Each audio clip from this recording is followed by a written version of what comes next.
Ryan, this is a terrible idea. We could change the course of history. That's fine, I'll go it alone. Just like Meghan Markle and Prince Harry. I mean, the Crusades, Hitler, Prince Harry marrying Meghan Markle.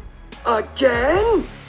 They burst onto televisions like a rogue confetti cannon, crying privacy while hogging every pixel of the spotlight. So let's crank the volume on their very first cartoon, Takedown. Toronto's studio lights are blazing, the audience itching for royal blood, and the Sussex publicity locomotive is already wobbling like a supermarket trolley with one busted wheel. Interns cue graphics, hosts trade nervous smiles, and viewers at home sip coffee wondering if a prince can truly be both camera-shy and book tour hungry at the same time. This opening segment dares to answer that question with a deafening, maybe but probably not. Live from the television studios in Toronto, it's Good Morning, Canada. The applause dies faster than a faulty clip-on mic, replaced by jeers that shake ceiling lights. Our ginger everyman clutches his hot-off-the-press memoir titled Way, a handy onomatopoeia for privileged whining, while Meghan flashes a pageant grin calibrated to monetize misery. You can practically smell the publishing house ink and influencer perfume. South Park wastes no time reminding us that sympathy wears thin when it's wrapped in designer sleeves. Hey, thanks for having us on the show. It's so awesome to be here, it's great. So let me start with you, sir. You've lived a life with the royal family, you've had everything handed to you, but you say your life has been hard, and now you've written all about it in your new book, When. But the Canadian morning hosts refuse to play royal marionette. They prod Harry about hating journalists, even as he morphs into one, repackaging palace secrets for profit. Meghan's nostril flare could trigger airport security. Then boom, a diva exit worthy of a reality show reunion. To hell with Canada, Harry huffs, shredding maple leaf goodwill as they stomp off chanting their favorite mantra. South Park's writers don't add jokes here. Reality supplies plenty. Well, I just think some people might say that your Instagram-loving wife actually doesn't want her privacy. How dare you, sir? My Instagram-loving wife has always wanted her privacy.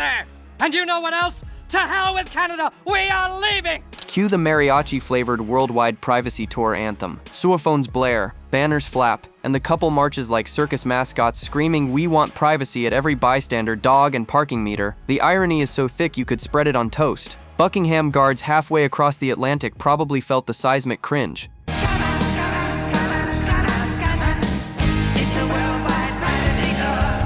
Eventually, the duo retreats to a sleepy village population tumbleweed. Empty streets promise anonymity. Robust Wi-Fi promises ongoing brand deals. They sigh about chicken coops, babies, and normal lives, all while cameramen pan for idyllic B-roll. Privacy has never looked so performative, like renting a silent meditation retreat only to live-stream your deep breathing. It's so quiet and empty here. If we moved here, then people would think we're really serious about wanting to be normal.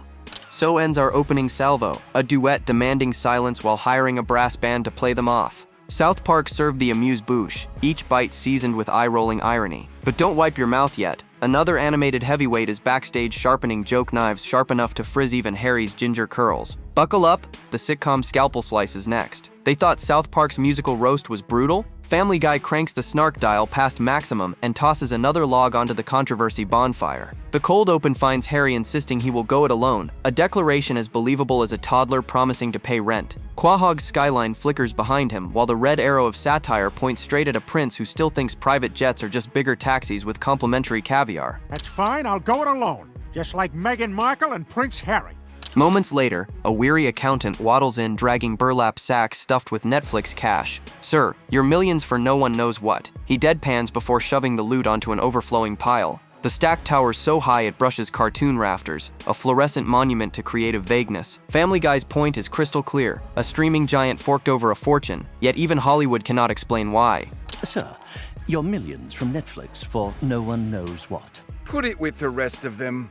Enter Meghan, selfie ring light in hand, chirping that it is time for their daily $250,000 sponsored Instagram post for Del Taco. Nothing underscores humanitarian branding like budget quesadillas. The irony sizzles louder than a flat-top grill. Yesterday she lectured listeners on mindful eating. Today she hawks fast food burritos powerful enough to fuel wind turbines with After Effects alone. Babe, time to do our daily $250,000 sponsored Instagram post for Del Taco. Then Harry delivers the cell phone of the decade. "I shouldn't have left the made-up nonsense." 12 syllables, infinite burn. The line hangs like stale cologne, inviting viewers to wonder whether the nonsense was royal duty or California cloud chasing. Family Guy slips the blade so cleanly the wound takes a second to bleed.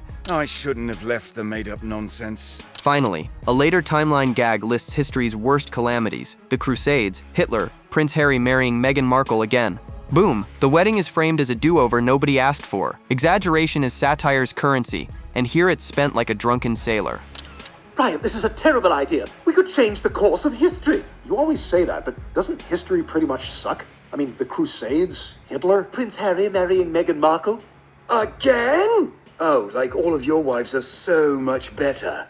5 savage clips yield one verdict. In cartoon land, the Sussex brand is a novelty mug funny until you realize it leaked $15 down the drain. Money jokes, influencer mockery, and marital shade converge into a comedic avalanche. Yet the animated universe is only warming up. Lurking off stage is HBO's The Prince, ready to expose fridge-addled Harry, cash-hungry Meghan, and a normal life that somehow includes gold leaf backsplashes and massage tables on standby. Think you have witnessed peak cringe? Strap in. The next act churns out awkward job hunts, reality show meltdowns, and a ketchup empire nobody ordered. Stay tuned, because the spiciest sauce hasn't even touched the grill. How do you spot a prince out of his natural habitat? Easy. He mistakes a refrigerator for a walk-in Arctic exhibit and calls an apartment a tiny palace. That is exactly where HBO's The Prince picks up the Sussex storyline, and it wastes 0 frames before roasting Harry's gilded fish out of water routine. We open on a Los Angeles kitchen, chilled air fogging the lens while our red-haired wanderer gawks at the appliance as if it were Stonehenge on ice. The man has fought Arctic winds in military gear, yet a sub-zero still sends him into culture shock faster than you can say pass the organic almond milk. Hey.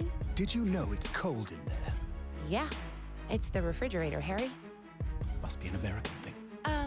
It's not. The scene cuts to Meghan delivering a backhanded compliment, so sweet you can almost hear the cavity forming. This apartment is the smallest palace she has ever set foot in. Her tone drips with faux appreciation, equal parts Hollywood sparkle and royal disdain. Harry nods, blissfully unaware that most renters call their homes units, not palaces. Never mind, our Duke of Disorientation is too busy planning a fresh start that somehow involves pocketing £50 billion without family help. In other words, a fantasy big enough to make Hogwarts look like a mid-range Airbnb. I have to tell you, this might be the smallest palace I've ever been in. Well, it's an apartment.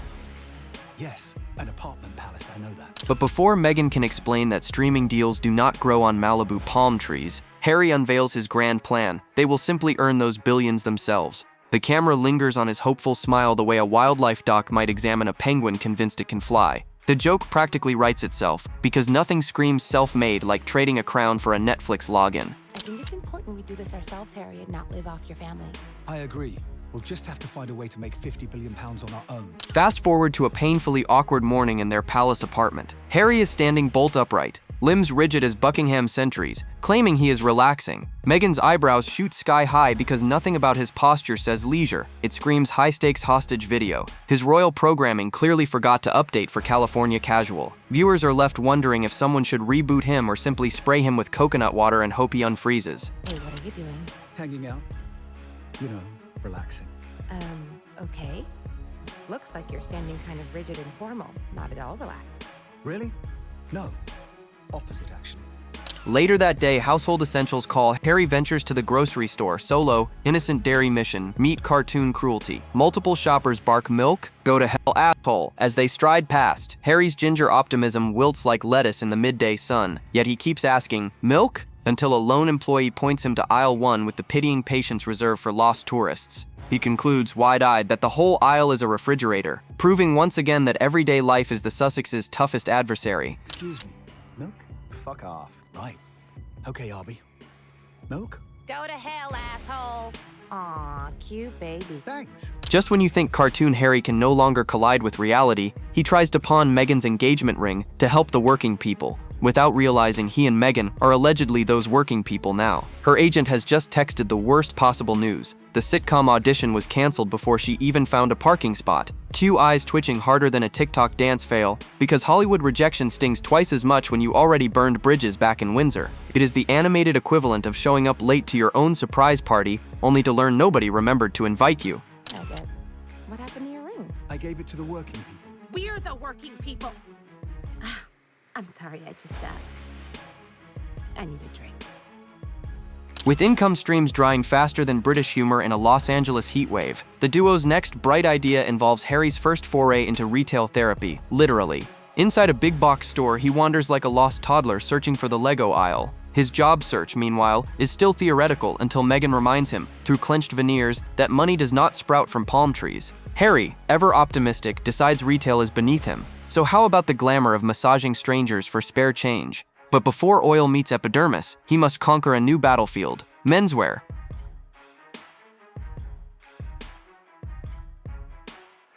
Here comes the bow tie debacle. Harry stands in a discount clothing store, pestering an exhausted clerk about neckwear like a Victorian ghost trapped in a Target. He repeats the question, "Where are the bow ties?" with all the natural charm of a phone menu robot. The clerk's dead-eyed answer, "Back wall aisle 3," lands with the softness of a brick. Yet Harry still looks puzzled. In that instant, viewers everywhere whisper the same thought. If he cannot navigate haberdashery, heaven help the clients whose sciatic nerves are minutes away from his royal kneading. Excuse me, miss. Where are the bow ties? Back wall, aisle 3. The confession arrives. Harry, decorated soldier, polo enthusiast, ex-working royal, wants to be a massage therapist. He utters the dream like he is revealing a hidden tattoo, equal parts shame and delusion. Meghan, who once rehearsed legal jargon on Suits, flat out cackles. Her laugh ricochets around the room because the world just learned the prince yearns to heal with his hands, the very hands previously reserved for sabering champagne at charity galas. Reality is bending so hard the screen practically creaks. I want to be a massage therapist. But Meghan is not about to be upstaged by aromatherapy oils. Enter Lisa Rinna, sliding through the produce section like a neon lipsticked piranha, dangling a golden ticket to the Real Housewives of Beverly Hills. Meghan's pupils dilate, dollar signs swirling. At last, a stage grand enough for self-promotion, ketchup branding, and endless monologues about moving forward after lunch drama. She accepts the invite before Harry can mutter, "Who is Andy Cohen?" proving once and for all that camera time is Meghan's true love language. Would you ever consider joining the Real Housewives of Beverly Hills? Are you serious? Yeah, I think you guys would be great.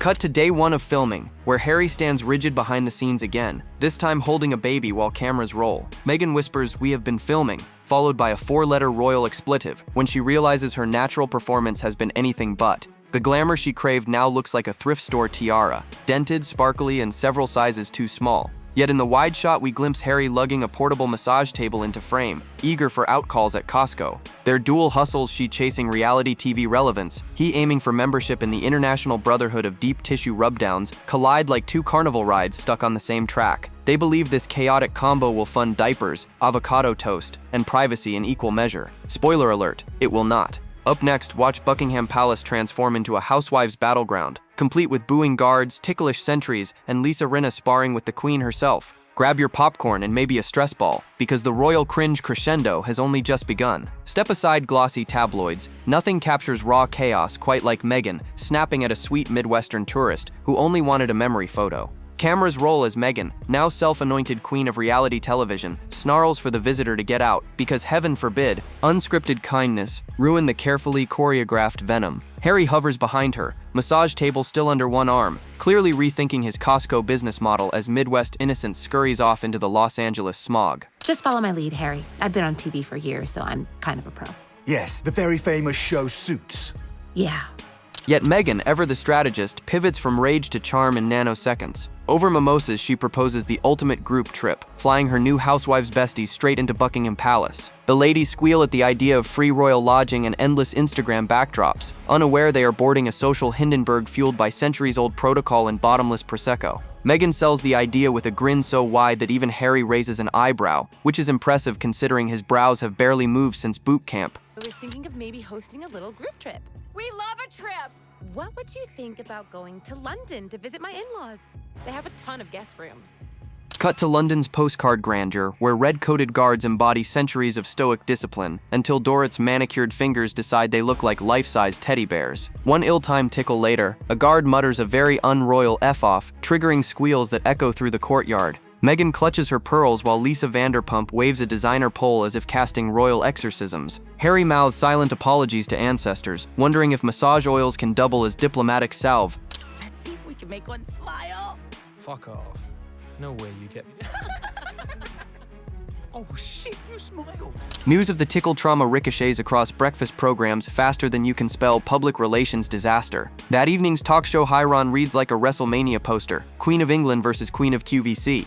Lisa Rinna claims it was all a misunderstanding over tea, but public imagination conjures a teacup-flinging showdown complete with porcelain shrapnel and cucumber sandwich casualties. The British press salivates, dubbing it the most scandalous showdown since Henry VIII's divorce party. So, Lisa, where did you leave it with the Queen? Are you banned from England? No, the Queen and I are totally fine.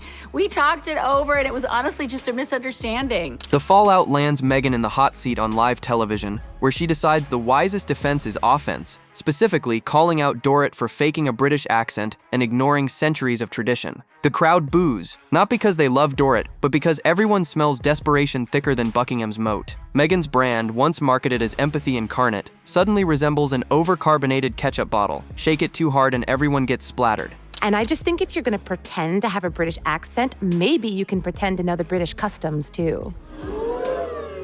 By the end of this royal reality crossover, palace staff are Googling hazard pay, housewives are calculating Instagram impressions against possible treason charges, and Harry is massaging the temples of stone statues just to stay licensed. And here hovers the juiciest teaser of all. Meghan's ketchup empire is quietly curdling, while Bravo executives sharpen their pink slips. The condiments are about to hit the fan, literally, and the network firing squad is already loading verbal confetti cannons, so keep your teacups steady, because the next round of cartoon carnage will show what happens when sponsorship dreams collide with streaming service reality, and the fallout is finger-licking catastrophic. After the guard-tickling fiasco, Meghan desperately needs a narrative pivot, something bigger, brighter, shinier than a Buckingham bruise. Enter her latest live television appearance where she plans to flex royal resume highlights and maybe hawk a ketchup empire on the side. Andy Cohen swivels in his chair with that trademark grin, phone lines blazing, ready to serve piping hot audience shade. A caller slides in, voicing the question every gossip fiend has whispered since Deal or No Deal. Besides holding briefcase 24, which role changed your life the most? Meghan gulps. Ketchup dreams curdle on the spot. Meghan, besides holder of briefcase 24 on Deal or No Deal, what do you think your most impactful role was? Is this George? Back in Los Angeles, Harry and Meghan deplane from a budget flight, while business class mint, as Meghan frantically clarifies to every royal relative within earshot. Harry lugs a duffel full of massage oils and a nervous grin, while Meghan brandishes sample bottles of her homemade condiments like a door-to-door ketchup evangelist. Housewives co-stars watch in polite horror as she pitches an all-organic tomato topper. One by one, they clutch designer purses tighter than the crown jewels. Hello all, sorry we're late, our flight was delayed. You know, JetBlue. We don't know. Gross. It was mint though. Tell them we were in mint. Undeterred, Meghan continues the catch-up hustle at Lisa Rinna's elegant brunch, rattling off health claims faster than a late-night infomercial. She coyly suggests that an Instagram story, just one, could skyrocket sales to Whole Foods shelves. The table's silence is deafening. You can practically hear Dorrit calculating the exact number of hashtags needed to make this social transaction worthwhile. Meghan's brand is now ketchup in desperation with a hint of pink Himalayan salt. Oh, and I brought some of my homemade ketchup. I'm coming out with a line of condiments. Meanwhile, Harry finds himself kneeling in sun-bleached sand, giving a reluctant beachgoer the most awkward deep tissue massage in Malibu history. He tries small talk. She declines. He switches to technique. She winces. His face flushes the color of a ripe tomato, irony not lost on the ketchup mogul strolling nearby. When the session ends, he counts tip money that barely buys a decent latte, and mutters that 2 massages equals 100 miles of existential dread. So, what do you do for work? I really don't want to talk if that's okay. Right. I just figured since it's a beach massage. Then the email arrives. Digital doom dressed in corporate politeness. Bravo has weighed Meghan's on-screen performance and found it lighter than her ketchup sodium content. Andy's verdict, she can return only as a friend of the Housewives, television's version of a participation ribbon. Meghan detonates. Expletives fly like confetti cannons at a kid's party gone rogue. In a single breath, she curses the network, vows revenge, and accidentally gifts baby Archie his first 4-letter vocabulary lesson. Andy, you gotta be kidding me. I've brought plenty of conflict to the show. I'm sorry, Meghan. It's just not working out. All you talked about all season was your line of ketchup. When the smoke clears, the Sussexes face an unfiltered reality. Harry's massage side hustle just snapped a client's neck. Cartoon physics, but still. While Meghan's condiments languish in Rinna's pantry like abandoned science projects. The couple stands on the edge of career oblivion, their brand equity draining faster than a broken Heinz bottle. With Bravo closing the door and Instagram influence dwindling, they scramble for a new lifeboat. The answer? HGTV, where backsplash budgets balloon and homeowner tears earn ratings gold, but enough schadenfreude for one chapter. Up next, the Sussex renovation pilot spends 100,000 hard-earned dollars transforming a humble kitchen into a shrine of solid gold grout, and somehow that is still not their biggest blunder. Sharpen your spatulas and cue the demolition montage, because the backsplash bankruptcy is about to turn cartoon calamity into home improvement history. If the Bravo pink slip felt like a gut punch, the next fiasco lands square on the royal funny bone. Picture a sunny Santa Monica kitchen where Archie toddles around parroting the spicy vocabulary he picked up from Mommy's televised meltdown. The world hoped his first word might be dada or corgi, but instead he blurts the same four-letter verbal firework Meghan hurled at Andy Cohen. Cartoon parenting win? Not exactly, more like a viral clip destined to haunt every future school enrollment interview. Harry tries to salvage the morning by touting his brand new status as the royal family's pioneering master masseur. Sadly, his very first client leaves with vertebrae aligned more like a question mark than an exclamation point. One panicked Yelp review later, Harry admits the dude's neck may or may not be broken. But hey, at least the essential oils smelled nice. Meghan's eye twitch returns, convinced the universe is conspiring to slap a "Do Not Resuscitate" sticker on their fame. I think my time as a masseur is over. I guess I broke his neck? Is that a thing? Yes! Enter the latest reinvention, a feel-good HGTV pilot promising to take a 3-bedroom ranch from drab to fab. The network graphic spins like a game show wheel, showcasing Meghan in hard hat couture while Harry wields a sledgehammer he probably thinks doubles as a polo mallet. The pitch: transform humble homes on a shoestring. The reality: blow entire life savings faster than you can say hand-applied Venetian plaster. Hi, I'm Meghan Markle. And I'm Harry. Harry. And we're royally screwed. Each week we take a house from drab to fab. First renovation target, the Andersons, a sweet suburban family clutching what they believe is $75,000 for a full house glow-up. Fast forward through demo day, and reveal time arrives with confetti cannons primed. The Andersons step inside, eyes wide, then confusion creeps in. Walls look the same shade of beige, floors still creak, and the only change glitters behind the stove. Harry, beaming like he invented color, gestures proudly toward a backsplash studded with solid gold inlay. The price tag? $100,000. Yes, more money than their original budget, and yes, somehow spent on something smaller than a yoga mat. You spent $75,000 on backsplash? No. We spent $100,000. Ugh. Cue Meghan's frantic math as she realizes the renovation went over by 25 grand they never technically possessed. HGTV executives swallow hard off screen, imagining viewers everywhere clutching wallets in shared financial vertigo. Harry, blissfully unaware, hands the stunned homeowners a tiny velvet pouch containing exactly one leftover gold tile for keepsake value. Somewhere a home equity loan officer weeps. I told you we should have gone with the subway tile. But the final indignity strikes the next morning, when HGTV axes the show faster than you can binge 2 episodes. No limo whisks the Sussexes away. Instead, they find themselves aboard a city bus reeking of damp umbrellas and existential dread. Meghan clutches an empty ketchup sample jar. Harry balances expired cake pops on his lap like defeated juggling pins. Fellow passengers scroll phones, barely glancing up what is a fallen duchess and her massage-mad prince compared to the viral otter video of the day. The Sussex brand, once diamond-encrusted, now clings to a frayed bus strap rattling toward an uncertain stop. And here is the kicker. Public transit cannot carry this train wreck to solvency, but it can deliver them straight into the next disaster: coffee shop employment, AA meeting mix-ups, and cake pops so stale they qualify as archaeological artifacts. Hold on tight, because Rock Bottom still has a basement, and our cartoon couple is about to tour every floor. Rock Bottom greets the Sussexes with the earthy aroma of stale espresso grounds. Harry shuffles into his first shift at a craft coffee shop, eyes twinkling with the hope of discovering purpose in latte foam. The shift manager, a self-described screenwriter-barista hybrid, invites Harry to craft his favorite drink. Without irony, the prince requests a lesson in making water, plain, no lemon, on the rocks of cluelessness. The manager blinks, a single neuron screaming into the void, but nobly submits to the royal syllabus of H2O. You'd love to know how to make water. Yes. Why, is that like a week 2 thing? Meanwhile, Meghan has reinvented herself yet again, this time as an acting coach addressing what she assumes is a throng of Suits superfans. Turns out it is an AA meeting. She pivots from finding your inner light to finding a sponsor with breathtaking whiplash, then slinks out clutching motivational worksheets that reek of day-old coffee and existential sweat. That's not my class, it's an AA meeting. Oh. Where's your class?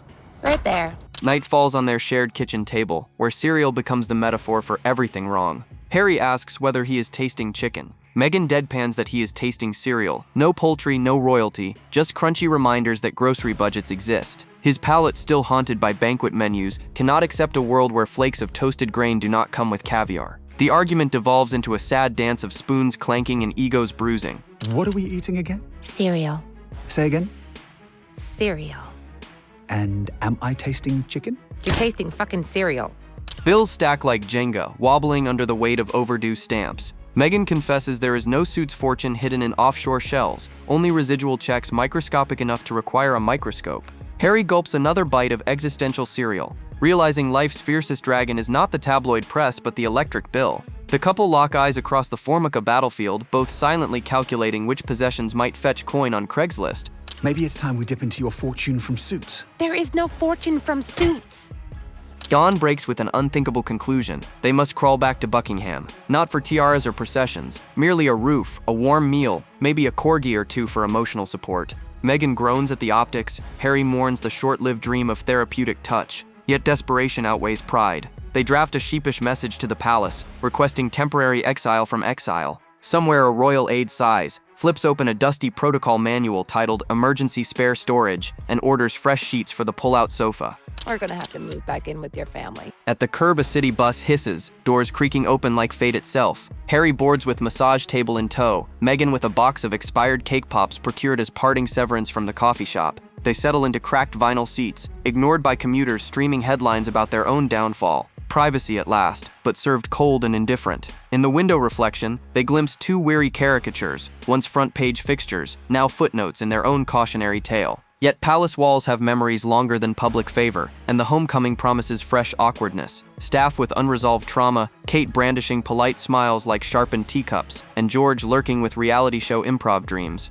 Buckle up, the spare pair's return to royal turf will prove that even rock bottom has a red carpet entrance. Palace gates loom ahead like judgment incarnate, their ironwork twinkling under the London drizzle. Meghan presses her forehead to the taxi window, rehearsing a smile that says, "We were only kidding. Kindly ignore the talk show roast." Harry fiddles with loose change, suddenly alarmed that British coins still feature grandma on the money. The cabbie rolls to a stop. Harry pats every pocket, realizes he is skint, and sheepishly waves down a footman, because nothing screams independent adulthood like asking a lifelong servant to foot your fare.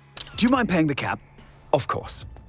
Thank you, Douglas. The footman, Greg or Douglas or perhaps both, depending on which childhood memory Harry has repressed, hands over cash with a half-bow. When Harry thanks him by name, Greg's eyes shimmer with emotional static. It is the first time the prince has acknowledged his humanity since primary school. The moment hangs in the air like a forgotten ornament on a Christmas tree, beautiful, fragile, and decades late.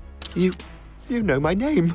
But sentiment evaporates as soon as the royal doors swing open. The queen stands mid-hall, purse in hand, eyebrows arched into the stratosphere. Harry lugs the massage table. Meghan clutches the box of stale cake pops, and every corgi senses incoming chaos. The monarch informs them the only available quarters are a workout room with a pull-out sofa wedged between a rowing machine and Prince Philip's vintage Thighmaster. The tension could slice diamond. Harry blurts that they will manage, earning a corgi side-eye sharper than any paparazzi lens. There's a room with my exercise bike in it that has a pull-out sofa. You can use that.